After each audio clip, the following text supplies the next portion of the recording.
l'émotion a été importante et on s'est mobilisé rapidement et nombreux, surtout à Lannion, avec ce qu'on nous annonce. Donc voilà, ce lieu, ce sera celui des salariés de Nokia. Il va rester en permanence, c'est un site municipal. Donc les élus locaux sont avec nous et mettent à disposition ce site. Bon, ça nous permet de ne pas risquer une voiture sur la rue, c'est quand même assez pratique. Donc voilà, ils mettent à disposition ce lieu, ce sera le nôtre, on s'y rassemblera régulièrement, parce qu'on vous a lancé aussi un deuxième message. On pense qu'il est important de se retrouver. On est tous en télétravail, ou quasiment tous en télétravail aujourd'hui. Mais voilà, avec ce qu'on veut nous infliger, on a estimé qu'il était important de se retrouver, de recréer les collectifs qui ont été sérieusement mis à mal depuis le 16 mars. Et donc on vous a dit, pour ceux qui le veulent, parce que c'est toujours pareil, hein, la crise sanitaire reste quand même présente, c'est pour ça que c'est un petit peu plus compliqué, mais pour ceux qui le veulent, qui se sentent, demandez à revenir sur le site. On le fera, il y a des plans qui sont prévus, le CSE a donné son avis dernièrement au plan qui a été organisé par la direction, la CSSCT et tout ça. Les conditions sont prévues pour le retour sur site. Alors on ne pourra pas revenir tous en même temps, mais il y a une jauge qui aujourd'hui est à 350, 370. On peut se retrouver sur le site en respectant les barrières, les mesures sanitaires nécessaires, jusqu'à 370 personnes. Donc par roulement, on peut revenir en nombre assez important. Pour ça, il y a une procédure qui est mise en place. Il faut le demander à votre manager, et puis le manager répercute ça vers la direction, qui, en fonction des demandes, prévoit d'ouvrir les bâtiments. Je crois qu'on a reçu un message comme quoi le restaurant allait rouvrir dans 10 jours. Donc voilà. Donc même la semaine prochaine, nous on mange pas mal de sandwich actuellement le midi. On peut s'organiser pour être sur le site la semaine prochaine, et donc la semaine d'après, normalement le restaurant devrait rouvrir. Ça facilite aussi. Oui, pour la restauration, même si le restaurant ici n'est pas ouvert, il y a Emeraude qui est ouvert à côté. On peut avoir des plats emportés. Je pensais, si vous voulez venir à l'Agora, par exemple, manger le midi, c'est très facile. On a testé hier, c'est très bon, c'est pas cher. N'hésitez pas, c'est une bonne expérience, profitons de ça. Et on n'est vraiment pas obligé d'attendre que ça soit ouvert chez Sodexo.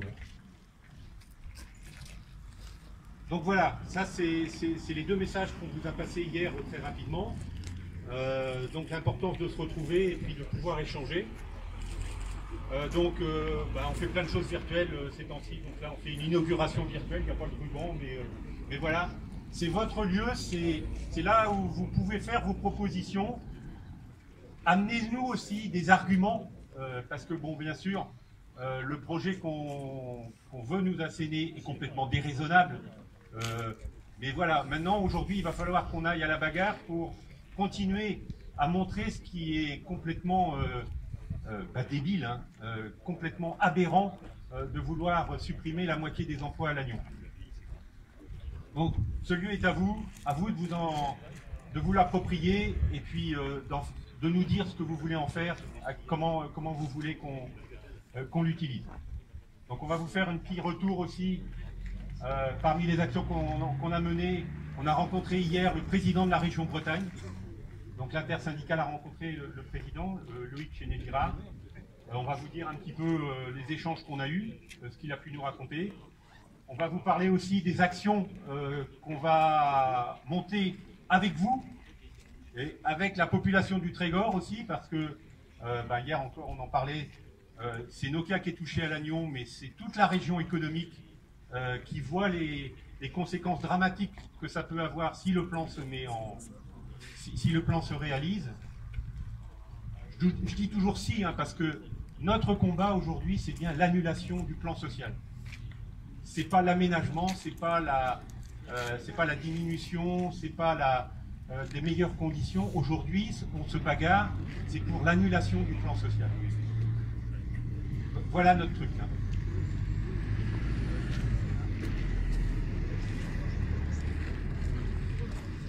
Oui, donc hier soir, donc, nous étions invités par le président de la région Bretagne, qui était là avec Monsieur Lejeune, donc de la LTC, et le maire de Lannion, Monsieur Le Bihan.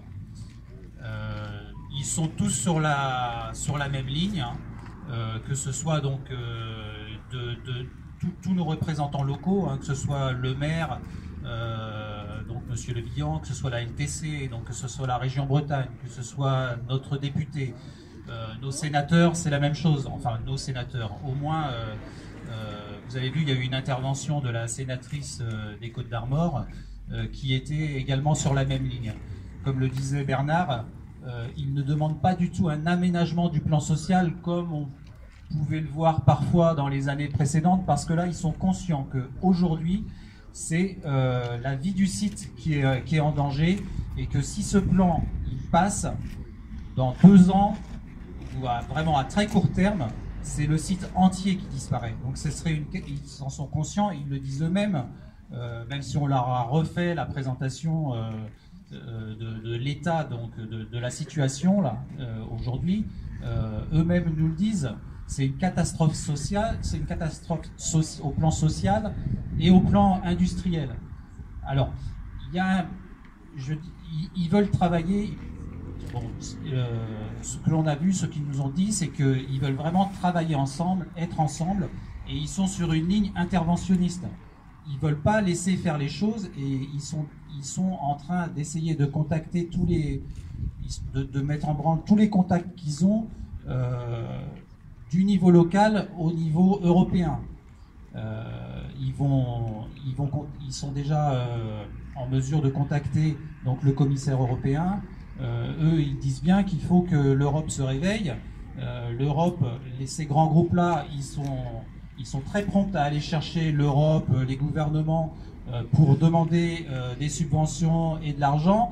Et en retour, il n'y a rien, quoi. Donc eux, ils sont sur cette ligne-là.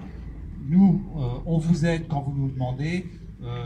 Vous nous parlez de groupes européens, de stratégie européenne et tout ça. Et après, dans vos décisions, vous faites l'inverse. Donc, ils sont dans cette position où ils veulent mettre une forte pression sur Nokia pour retirer ce plan social. Je mettrai un petit bémol après, parce qu'on a, et c'est ce qu'on leur a dit, on a rencontré donc le cabinet du ministère de l'économie de Monsieur le maire, et eux, ils ne sont pas sur cette ligne-là. Eux, ce qu'ils estiment et ce qu'ils nous ont dit, c'est que un groupe privé décidait s'il voulait supprimer des emplois ou pas, et que ce n'était pas au gouvernement de dicter à un groupe privé ce qu'il avait à faire. Donc, on leur a dit, hein, et donc le président de région nous a dit que oui, il était bien conscient de ça, mais qu'ils allaient essayer d'intervenir aussi auprès du ministère pour changer cette ligne-là, parce que comme il le dit, Monsieur le maire est sur une ligne politique beaucoup plus libérale que la sienne. Voilà. Donc, en tout cas, aujourd'hui, c'est vrai qu'en sortant de cette réunion, on s'est senti quand même bien écouté. On espère qu'il n'y aura pas que des paroles, mais qu'il y aura aussi des actes forts. En tout cas, c'est ce que l'on nous a dit. Donc voilà, on nous a donné rendez-vous. On devrait ils devraient nous tenir au courant des différentes démarches qu'ils ont faites. Et bon, je pense que on aura un soutien fort donc de tous nos élus. Et qu'il faut absolument qu'on réussisse à faire bouger le gouvernement. C'est pour ça qu'on vous en parlera tout à l'heure. Il va falloir que nous, les salariés, d'abord, on se mobilise très fort, et qu'on ait l'appui, donc on a déjà l'appui des élus, et qu'on cherche à avoir un appui fort de la population. On a déjà su le faire certaines années précédentes. On se souvient dans les années 95-96, où on avait réussi à faire sortir 20 000 personnes, manifester 20 000 personnes à Lannion. Tout le Trégor était là, quand on sait qu'il n'y a pas 20 000 personnes, il n'y a pas 20 000 habitants à Lannion. Voilà, c'est ce qu'on va essayer de faire, parce qu'il faut vraiment qu'on envoie un message fort à ce gouvernement, qui lui n'est pas sur la ligne qu'il devrait tenir aujourd'hui. Je vais rajouter un petit mot sur ce qu'a dit le président de région. Donc moi personnellement je l'ai trouvé assez combatif. Il a personnellement rencontré Arnaud Laforge et il lui a dit en fait, on nous a dit que ça s'était assez mal passé avec lui. Ah oui, il a rencontré aussi Thierry Boinon et en fait il a rappelé en fait que la région avait fait d'énormes efforts pour Nokia, avait agi quand il le fallait pour obtenir les contrats en France, y compris en faisant du lobbying. Il y a aussi l'aspect en fait crédit impôt recherche. Voilà, il dit en fait on a fait énormément d'efforts pour que Nokia obtienne des contrats et de l'activité en France. Et derrière, en fait, on n'a aucun retour, voire on vire des postes. Donc il accepte pas ça et il a vraiment fait savoir, quoi. Après, il nous a aussi demandé qu'on lui communique des informations sur ce que fait Nokia au travers des informations qu'on peut obtenir par nos cabinets d'audit, et notamment sur le crédit impôt recherche et sur l'optimisation fiscale que pratique Nokia. Donc on peut penser peut-être qu'ils vont s'en servir pour faire levier pression sur Nokia. Donc c'est assez positif, on les sent assez combatifs et j'espère que, enfin nous espérons tous que on va obtenir des choses grâce à ça.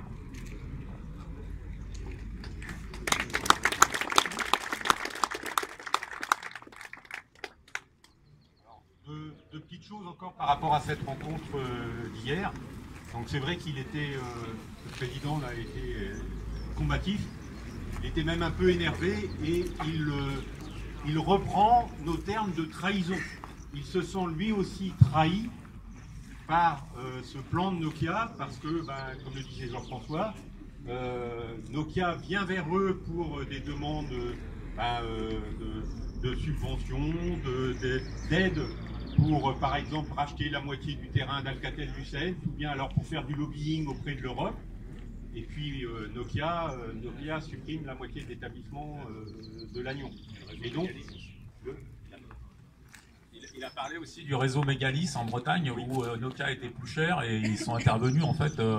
Quand même, le président de région a fait l'effort de payer plus cher un réseau alors qu'il aurait très bien pu, à la limite, l'acheter aux Chinois. Et donc, il dit, voilà, nous on fait l'effort quand il faut pour maintenir l'emploi en France, donc ça serait bien qu'en retour, on ait quelque chose. Donc voilà un président de région énervé par les plans de Nokia et aussi bien conscient de l'urgence de la situation. C'est-à-dire que il comprend très bien que le calendrier aujourd'hui ne nous est pas favorable. Déclencher un plan social fin juin, pour nous, c'est pas le bon moment, quoi. Il n'y a pas de bon moment pour déclencher un plan social, mais bon, celui-là est particulièrement détestable. Donc il est conscient aussi qu'il faut agir vite et trouver immédiatement le 06 de Le Drian, le 06 de Breton à la Commission européenne, pour que ces gens-là réagissent et influent sur Nokia pour qu'il retire son plan. Donc voilà, ça c'était pour hier soir. Je ne sais pas si vous avez des questions ou des remarques par rapport peut-être à ça. Il faut aussi voir aussi, c'est qu'en ce moment on est en train de changer de direction. Et donc ce qu'a dit aussi le président de région, c'est qu'il est hors de question de négocier tant qu'on n'aura pas une direction, on va dire, stable. Donc il a dit donc on va laisser la nouvelle direction s'installer pendant 6 mois. Donc en attendant, on va demander au moins le temps de négocier une annulation du plan social, au moins jusqu'à ce que la nouvelle direction soit en place.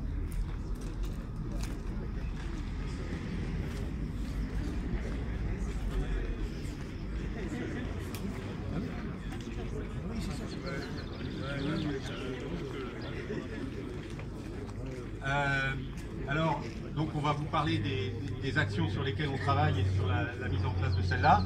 Alors, un message quand même avant, parce qu'on commence à avoir des retours. Ça va mieux là? Ah bah oui, ça va mieux. Bon, ça me demande un peu de vide, mais ça va faire arriver à tout. Donc, un message parce qu'on commence... Je vais manger, là. On commence à avoir des retours de certains salariés qui subissent des pressions de la part de certaines hiérarchies. Alors, est-ce que c'est des managers qui sont pas conscients de la gravité de la situation? Enfin, toujours est-il que on vous l'a dit mardi et mercredi, donc il n'est pas question de se mettre en faute. On fait notre boulot, on fait notre taf, mais on n'en fait pas plus. Je veux dire que faut qu'ils comprennent que on peut pas dire aux gens on n'a plus besoin de toi, on supprime ton job dans 6 mois, dans 9 mois, mais par contre le week-end prochain ce serait bien que tu viennes bosser. Voilà. Donc c'est pas facile parce que c'est souvent des pressions individuelles. N'hésitez pas à nous faire remonter ça. Faites-nous part de ce genre de réaction, parce qu'à ce moment-là, on montera un peu plus au créneau. On fait notre boulot, on fait le boulot de tous les jours, mais on n'en fait pas plus. S'ils veulent plus de nous, on va leur montrer quelles conséquences ça peut avoir. On a eu des réunions avec la psychologue du travail il y a quelques jours là, concernant la période de confinement, où elle nous disait que c'est normal d'avoir des émotions, parce que la situation est anormale. C'est pas les émotions qui sont anormales, c'est pas les réactions qui sont anormales, c'est la situation. Donc là, elle parlait de la situation sanitaire, mais la situation sociale, c'est exactement la même chose. Donc si jamais, voilà, il y a des pressions trop insistantes de la part de la hiérarchie, ou que des managers ne comprennent pas que, on peut pas vivre ça comme ça, apprendre ça et puis continuer à bosser à 120%. Faites-nous part de ça. Bon, alors, je ne sais pas d'ailleurs, est-ce que par rapport à tout ça, vous voulez peut-être... C'est votre place, hein, c'est l'agora des salariés, donc si jamais vous voulez réagir, vous n'hésitez pas, vous levez la main et puis vous nous dites, si vous ne voulez pas venir au micro, vous nous chopez, hein, et vous nous faites part de vos réactions. Vos réactions, vos arguments, enfin le même discours que tout à l'heure. Dans la chronologie, on envisage de faire une manifestation avec la population du Trégor, comme Philippe l'a évoqué tout à l'heure, parce que un événement social comme on le vit a forcément des répercussions sur le tissu économique du Trégor, samedi prochain, le 4 juillet. Donc, bon, c'est compliqué à mettre en œuvre, il faut avoir les autorisations de la police, de la mairie, il faut savoir si on fait ça le matin, l'après-midi, enfin bref. On a déjà lancé tout un tas d'appels à nos différents relais. Les unions locales, syndicales prévoient une réunion pour organiser tout ça. Et puis, cochez la date du 4 juillet. Faites-en part aussi à vos différents relais, hein. Les clubs de foot, les clubs de gym, les associations de parents d'élèves. Ce sera forcément une manifestation familiale, quoi, pour bien montrer que un emploi touché chez Nokia, ça a des répercussions inimaginables sur une région comme le Trégor. 4 juillet. Autre date qu'on prévoit, le 8 juillet. Alors là, préparez-vous. 8 juillet, on prévoit de monter à Paris. La procédure de plan social commence officiellement les 6 et 7, avec une réunion du CSEC. Et donc, à cette occasion, ou juste après, on fera une manifestation nationale des salariés de Nokia à Paris. Alors, pour ceux qui ont déjà participé à ce genre de manif, c'est pas facile. On est en train de voir si on peut y aller en train. Alors forcément, la SNCF, on les réveille un petit peu là, parce que ils ne sont pas encore revenus complètement de la période de confinement. C'est pas sûr qu'on y arrive, et donc l'autre option, l'option B, c'est le bus. Forcément, le bus, c'est un départ assez tôt le matin pour un retour assez tard le soir. C'est pas une journée facile. On va essayer de privilégier le train parce que forcément c'est moins fatigant. Bon, on va voir si on peut y arriver. On vous tiendra informé de la façon, mais la date du 8 juillet, là aussi, faut qu'elle soit cochée sur votre agenda.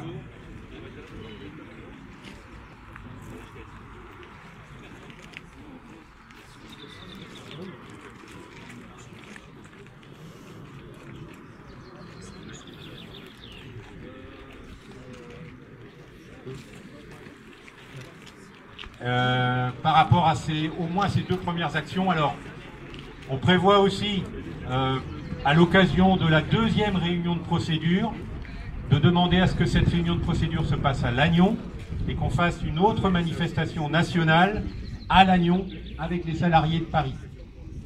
Ce serait alors après dans la 2e quinzaine de juillet, donc forcément c'est encore plus compliqué, et pour l'instant il n'y a pas encore de date d'arrêté.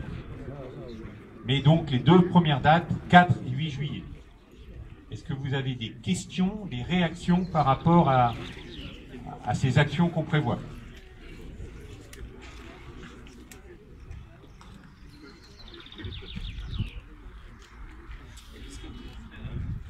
Alors oui, on va lancer les inscriptions assez vite. Est-ce qu'il y a des gens est-ce que vous êtes prêts à y aller, quoi? Parce qu'on ne pourra pas... Bon. Je note les noms. Je ferai l'appel. Non, mais voilà, on rigole entre nous, on est obligé de détendre un peu la situation, mais voilà, c'est maintenant qu'il faut appuyer, c'est maintenant qu'il faut faire quelque chose. Je pense que vous en êtes tous conscients si vous êtes là. Il faut convaincre les collègues qui n'ont pas pu venir aujourd'hui, mais c'est maintenant qu'il faut le faire. Donc je repasse la parole à Philippe. Oui, je voulais vous dire qu'on n'était pas seul dans la lutte et qu'on recevait des messages de solidarité des salariés des autres sites en Europe et dans le monde, et notamment des syndicats grecs qui sont également dans la lutte. Donc si vous voulez, je vais essayer de vous lire le message. Depuis tout à l'heure, je me dis est-ce que je mets mes lunettes ou pas. Je vais essayer de faire ça. Appel de lutte contre les licenciements chez Nokia. Le syndicat des travailleurs des télécoms de Nokia Grèce exprime sa solidarité aux salariés de Nokia dans tous les pays et appelle à multiplier les initiatives de coordination et de lutte contre les licenciements.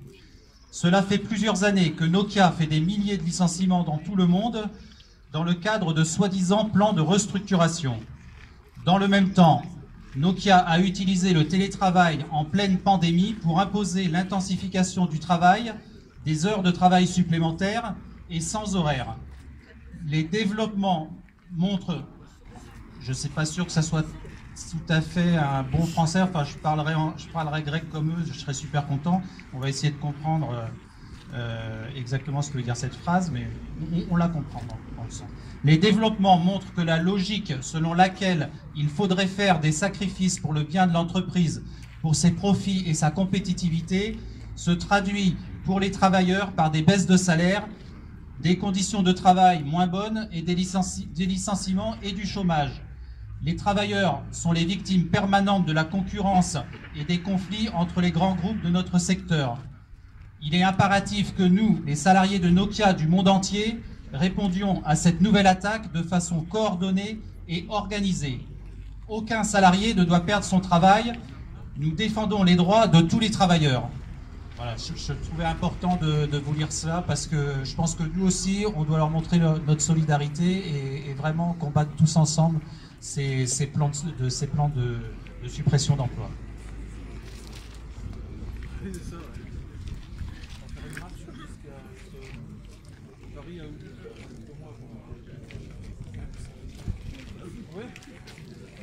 Est-ce que quelqu'un veut prendre la parole? C'est vrai que des messages de solidarité, on en reçoit. On voit aussi beaucoup venir quelques anciens là qui sont quand même eux aussi sous le choc. Bon voilà, bah, si personne ne souhaite s'exprimer plus particulièrement, soit au micro, soit envers nous, vous n'hésitez pas, on est tous un petit peu habillés, on est reconnaissables. Merci d'être venus. Il y a du café, il y a des gâteaux, on échange, on se passe les infos des uns aux autres. Si vous avez des problèmes...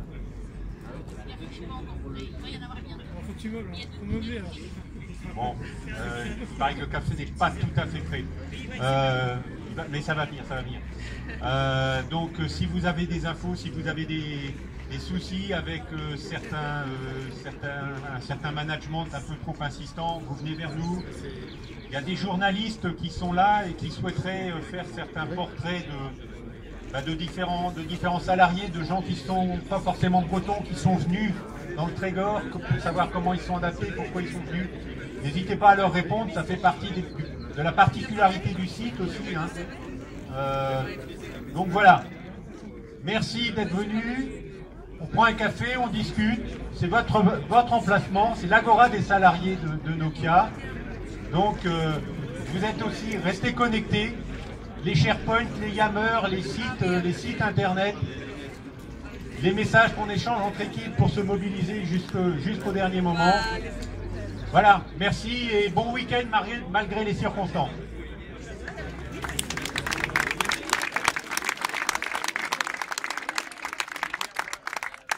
Oui, je voulais juste rajouter que cette place publique, elle sera ouverte au moins, donc les plages horaires c'est au moins de 9h à 17h, donc vous pouvez passer n'importe quand dans la journée. Et bon, c'est vrai qu'on l'a appelé l'agora des travailleurs de Nokia, mais il y a déjà d'autres personnes, d'autres salariés qui sont venus nous voir.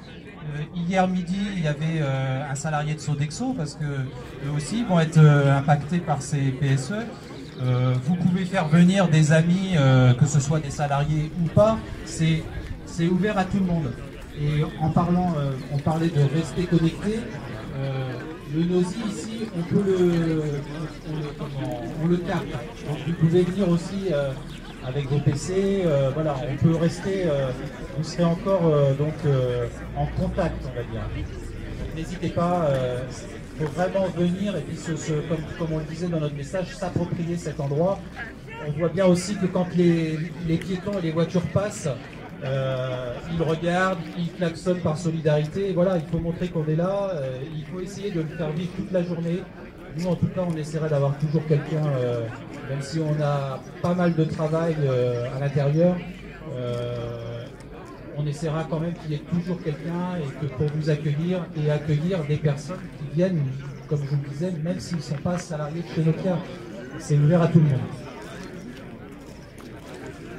Alors, juste un dernier petit truc par rapport à ce que vient de me montrer un collègue, un message rassurant, parce que Thierry Boinon a donné une interview, alors je crois que ce n'est pas la première, mais notamment au Télégramme, et il se veut rassurant en nous disant que Nokia restera un site, Lannion restera un site important pour Nokia. On est rassuré. Bonne question. Pour combien de temps? Non mais enfin la communication de la direction, particulièrement de Thierry Boinon, est assez impressionnante hein, quand on va sur le site de FR3 où là donc le Télégramme il a l'air d'avoir récidivé. Voilà, il ne sait pas quoi avancer comme discours pour justifier ce plan qu'il nous met dans la file. Moi j'avais une proposition juste à ce sujet. En fait, on se demande pour combien de temps on va rester un site important. Je propose que chacun d'entre nous lui demande directement par mail. Ça peut aussi lui montrer qu'on est un petit peu énervé, un petit peu inquiet.